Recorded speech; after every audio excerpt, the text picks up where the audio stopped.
Ηοιμι, may I go further?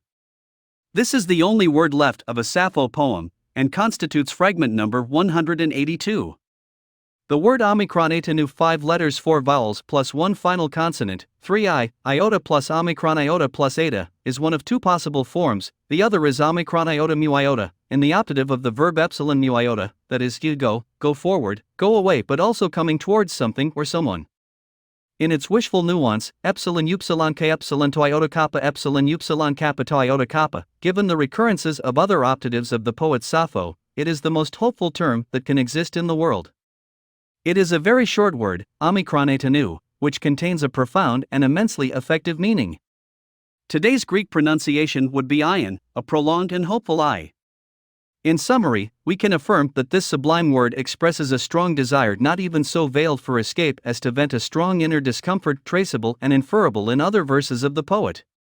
A personal interpretation, indeed, as an attempt to rise to the true meaning of a word without a minimum context, dating back to 25 centuries.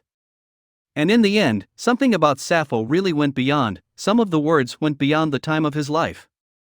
He has gone through a myriad of battered codes, copied, recopied, interpolated, modified and interpreted in every epoch. In antiquity. Already in ancient times, Sappho, due to the beauty of his poetic compositions and the consequent notoriety acquired in the literary circles of the time, was the subject of real legends, then resumed and amplified in the centuries to come, especially when, starting from the 19th century, his poetry became a paradigm of female homosexual love, giving rise to the term sapphic. It was the poet Anacreon, who lived a generation after Sappho, mid-6th century BC, who accredited the thesis that the poetess harbored for the girls who in Thyasus educated homosexual love in music, dance, and poetry. According to tradition, between the teacher and the girls were born relationships of great familiarity, sometimes even sexual. Probably the fact must be framed according to the custom of the time, as a prodromal form of heterosexual love, that is, an initiation phase for the future married life. Sappho's poetics focuses on passion and love for various characters and for all genres. The narrative voices of many of her poems speak of infatuation and love, sometimes reciprocated, sometimes not, for various female characters, but the descriptions of physical acts between women are few and debatable. Source: Wikipedia. But Sappho's real revolution, although being a poet was rare in those days, was to adopt a language that had been crystallized for centuries in the description of wars, heroes, and colossal worlds, and then use it in such a small thing called interiority. And this is Sappho, a person who spoke of love and suffering to others and for herself. You are the first true poetic me of the Western tradition.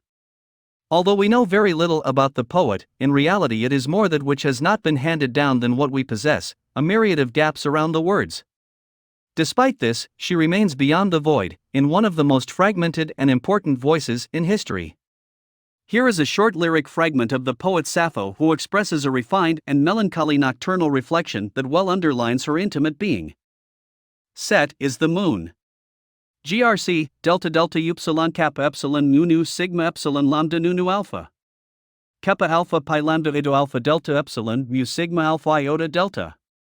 Nu kappa tau epsilon, pi alpha rho delta rho k epsilon tau rho alpha. Gamma omega delta mu nu alpha kappa alpha tau epsilon delta omega. It, the moon has also set in the Pleiades. It is midnight. Time passes.